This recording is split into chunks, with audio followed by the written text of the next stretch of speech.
আল্লাহ রাসূল সাল্লাল্লাহু আলাইহি ওয়াসাল্লামের চাদর ধরে এমন টান মেরেছে, ওই খসখসে চাদরের দাগ বিষ্ণু সাল্লাল্লাহু আলাইহি ওয়াসাল্লাম ঘাড়ের মধ্যে বসে ঘাড়ের চামড়া ছিঁড়ে গিয়েছে। বিষ্ণু প্রচন্ড ব্যথা পেয়েছেন, কিন্তু কিছুই বলেন নাই। ফালতাফাতা ইলাইহি রাসূলুল্লাহ, আল্লাহ রাসূল তার দিকে তাকালেন, তাকিয়ে সুম্মা দাহিক, ছোট্ট একটা মুচকি হাসি দিলেন। মুচকি হাসি দিলেন, ভিক্ষা করতে আসছে, চাদর ধরে টান মেরা ঘাড়ের চামড়া ছিঁড়ে ফেলছে, আর বলতে শুরু করছে, ইয়া মুহাম্মদ মুরলি মিন মালিল্লাহ, আল্লাহর যে সম্পদ আছে বাইতুল মালের সম্পদ থেকে আমার কিছু দাও, আমার কিছু নাই। আল্লাহ রাসূল সাল্লাল্লাহু আলাইহি ওয়াসাল্লাম ফাদাহিক, একটা মুচকি হাসি দিলেন, দিয়ে সে যা চেয়েছে তার হাতে সেটা উঠিয়ে দিলেন। চিল্লায় পড়েন সুবহান। তার মানে আমার নবী সহজে রাখতেন না। ওনার গায়ের উপর, দেহের উপর অত্যাচার করা হলে বিষ্ণু সাল্লাল্লাহু আলাইহি ওয়াসাল্লাম কখনো রাগেন নাই। মারা হয়েছে, পাথর মেরে রক্তাক্ত করা হয়েছে, পিটানো হয়েছে, আল্লাহ রাসূল সাল্লাল্লাহু আলাইহি ওয়াসাল্লাম কখনো রাগেন নাই। তবে আল্লাহর জমিনে আল্লাহর বিধান লঙ্ঘিত হওয়া মাত্রই বিষ্ণু সাল্লাল্লাহু আলাইহি ওয়াসাল্লাম রেগে যেতেন। পড়েন আল্লাহু আকবার। আল্লাহর বিধান লঙ্ঘিত হতে দিতেন না।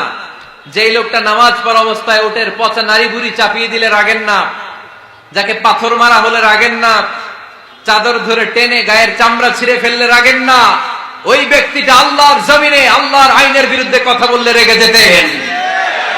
কারণ এটা আল্লাহর আইন, আল্লাহর আইনে সবাই সমান। এখানে উঁচু নিচু, there is no difference between black and white, between upper and lower, between the richer section of the society and poorer section of the society, between the prime minister, between the member of the parliament and the factory worker, rickshaw puller, everyone is totally equal, 100% equal in the eyes of Quran and Islam. চিল্লায় বলেন ঠিক কি না? আল্লাহর চোখে সবাই সমান। ওইখানে প্রধানমন্ত্রী নাই, ওইখানে প্রেসিডেন্ট নাই, ওইখানে এমপি নাই, ওইখানে রিকশাওয়ালা আর প্রধানমন্ত্রী আর প্রেসিডেন্ট এক কাতারে দাঁড়িয়ে আল্লাহর সেজদা দেয়। চিল্লায় বলেন ঠিক কি না? নিজেকে আক্রমণ করা হলে রাখতেন না, কিন্তু আল্লাহর জমিনে আল্লাহর বিধান লঙ্ঘিত হলে আল্লাহ রাসূল রেগে যেতেন। মদিনাতে এক মেয়ে চুরিতে ধরা পড়ল। চুরি করলে কি করতে হয়? আস-সারিকু ওয়াস-সারিকাতু ফাকতাউ আইদিয়াহুমা। বাংলাদেশে হাত কাটে, কি করে? জেলে দেয়। আর কি করে? হ্যাঁ, জরিমানা, জামায়াতের করে না। বিধান হচ্ছে হাত কেটে দাও। If anyone steal something precious, the government, the authority should cut down his right hand. আইনটা কার? বাংলাদেশে এরকম চোর আছে না নাই? দেশের টাকা পাচার করে, আছে না নাই? হাজার হাজার টাকা কুচি কুচি করে বগুড়ার এক পানির মধ্যে, খালের মধ্যে দেখলাম। আহা, জনগণ খেতে পায় না, আর মানুষ টাকা কুচি করে জঙ্গলে ফেলে দিয়ে আসে। এগুলো কত বড় টাকা!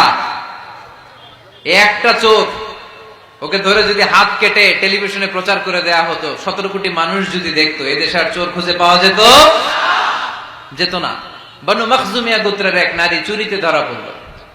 সাহাবীরা যে বললে, ইয়া রাসূলুল্লাহ, অনেক বংশীয় মেয়ে, আপনি হাত কেটে দিয়েন না, মাফ করে দেন।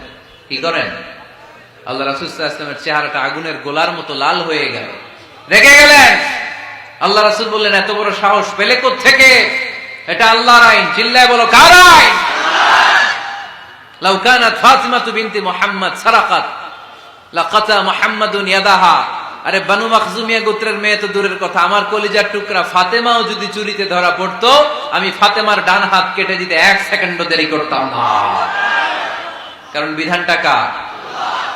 এত মাইর দেয়া হলো বিশ্বনবীকে, এত অত্যাচার করা হলো, তিনি রেগে যেতেন না।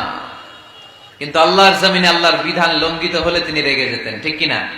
এজন্য আমাদের রাগটাও হতে হবে এমন, অপ্রয়োজনে আমরা রাখবো না। কিন্তু আল্লাহর জমিনে আল্লাহর বিধান যদি লঙ্ঘিত হয়, দুর্বলের উপর যদি সবলের অত্যাচার হয়, সমাজে যদি বিশৃঙ্খলা তৈরি হয়, তখন মুমিন রাগান্বিত হবে, বজ্র কণ্ঠে গর্জে উঠবে। চিল্লায় বলেন ঠিক কিনা? এছাড়া মুমিন রাগকে নিয়ন্ত্রণ করে। এটা মুত্তাকিদের বৈশিষ্ট্য। আল্লাযীনা ইউনফিকুনা ফিস সাররাই ওয়াদ দাররা। মুত্তাকিনদের প্রথম গুণ, তারা দান করে।